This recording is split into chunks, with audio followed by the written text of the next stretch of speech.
What if the next great real estate boom isn't on Earth? NASA's shift to commercial space stations is turning low Earth orbit into a marketplace, with billions on the line. Today, who's building, who's backing, where the profits might be, and the risks that could vaporize your returns.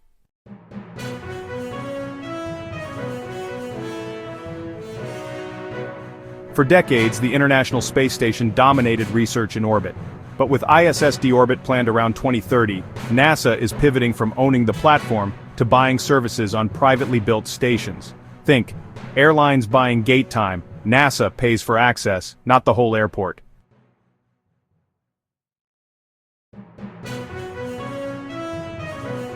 The article you saw points to a market that could grow to $10, 6B by 2032, driven by modular stations, cost-sharing agreements, and milestone-based funding. Translation: more players can compete, and investors finally have multiple ways to place bets. NASA's moving away from rigid, fixed-price mega deals toward flexible Space Act agreements. Milestones like critical design review or crewed demo unlock tranches of funding. Companies can iterate faster and attract private capital without carrying all the risk up front.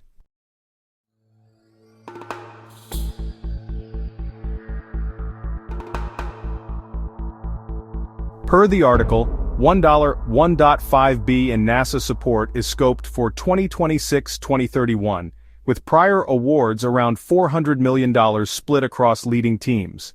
That's not enough to build orbit alone, but it is a catalytic down payment. Here are the flagship contenders and their angles, again aligned to the article you shared.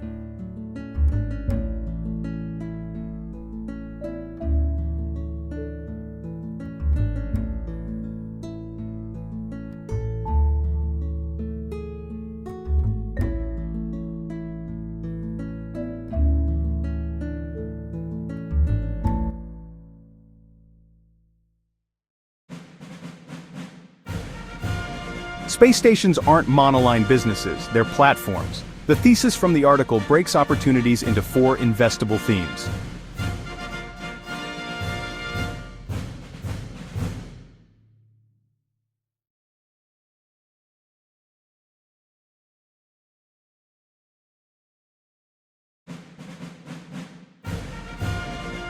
ETF exposure exists too, like ARKX, but remember, funds may hold broader space-adjacent names, diluting pure play station exposure.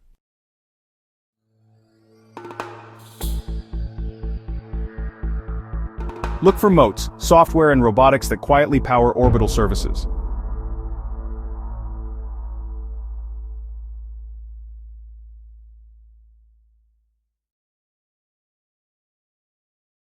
Orbit isn't a no-brainer. Key risk buckets from the article: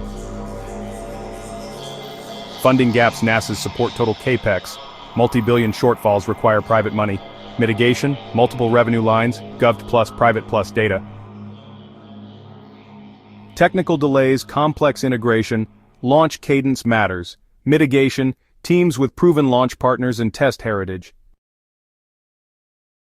Competition: 4 major platforms, demand fragmentation, mitigation, niche focus, e.g. ISM specialization, AI first ops, low-cost crew rotation, regulatory timing, ISS retirement timing, debris rules, human rating, insurance markets. Bottom line, treat timelines as targets, not promises.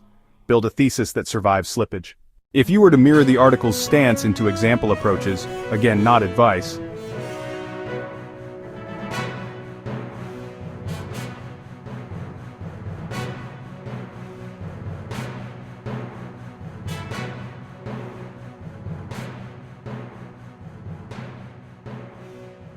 NASA's commercial LEO strategy isn't just a science experiment, it's a market design.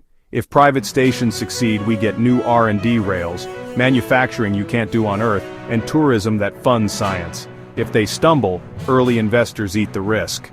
Fortunes are made where policy, physics, and product market fit meet. This decade, that intersection might be 300 miles up.